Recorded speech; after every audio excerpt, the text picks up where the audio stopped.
आता आपण उडदाची डाळ बनवून घेणार आहोत. अर्धी वाटी सालीसकट असलेली उडदाची डाळ आणि पोहेकायचं 2 चमचा राजमा. राजमा नाही घेतला तर चालेल. मी रात्रभर भिजत घातलं होतं आणि आता सकाळी चांगले चोळून साल काढून घ्यायचं आणि जोपर्यंत पाणी स्वच्छ निघत नाही तोपर्यंत धुवून घ्यायचं आहे. इथे साल जेवढी निघेल तेवढी काढून घ्या, बाकीची राहिलेली राहू दे. आता बघू शकता पाणी स्वच्छ अगदी आहे. 5-6 वेळा डाळ धुवून घेतलेली आहे. आता कुकरमध्ये 2 ग्लास पाणी घालायचं आहे आणि फास्ट गॅसवर 5 शिटी करून घ्यायची आहे. त्याच्यातच पाव चमचा हळद, अर्धा चमचा मीठ, खडा मसाल्यामध्ये 1 तेजपत्ता, 2 लवंग, 2 काळी मिरी, 1 हिरवी वेलची, 1 मसाला वेलची आणि दालचिनी. कुकरला शिट्टी होते तोपर्यंत आपण पीठ मळून घेणार आहोत. मी इथे गव्हाचं पीठ घेतलेलं आहे, अर्धा चमचा मीठ घेतलेलं आहे. मी चपात्या करणार आहे. तुम्ही इथे नान करू शकता, पराठा करू शकता किंवा तंदुरी रोटी करू शकता. पीठ मळून झालेलं आहे. तेल लावूनही छानपैकी मळून घ्यायचं आहे आणि 10 मिनिट झाकून ठेवायचं आहे.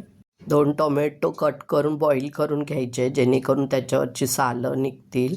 साल निघेपर्यंत शिजवून घ्यायचं आहे. बघू शकता सालवर आलेलं आहे. आता साल काढून घ्यायचं आहे, बारीक फोडी करायच्यात, गार करायचं आहे, मिक्सरला प्युरी बनवून घ्यायची आहे. डाळ छान शिजलेली आहे. खडे मसाले सर्व काढून घ्या. राजमाही छान शिजलेला आहे. मॅशरच्या साहाय्याने किंवा चमच्याने छानपैकी डाळ घोटून घ्यायची आहे. डाळ घोटली जाणार नाही म्हणून मी त्याच्यामध्ये जे एक्स्ट्रा पाणी होतं ते काढून ठेवलेलं ते आता मी मिक्स करणार आहे.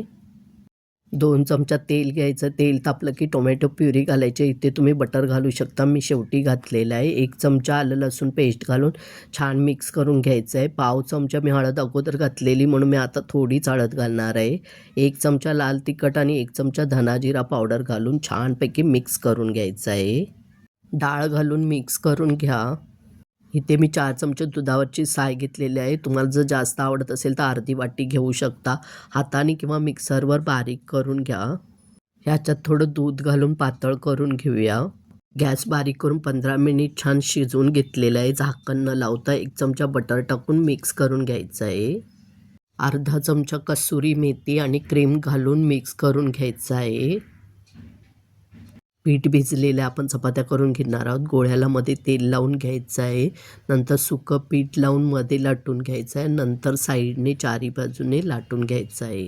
दोन्ही बाजूनी छान चपाती भाजून घ्यायची आहे. उडदाची डाळ तयार झालेली आहे. भाताबरोबर सुद्धा अप्रतिम लागते.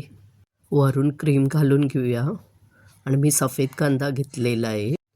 छान होते, करून बघा.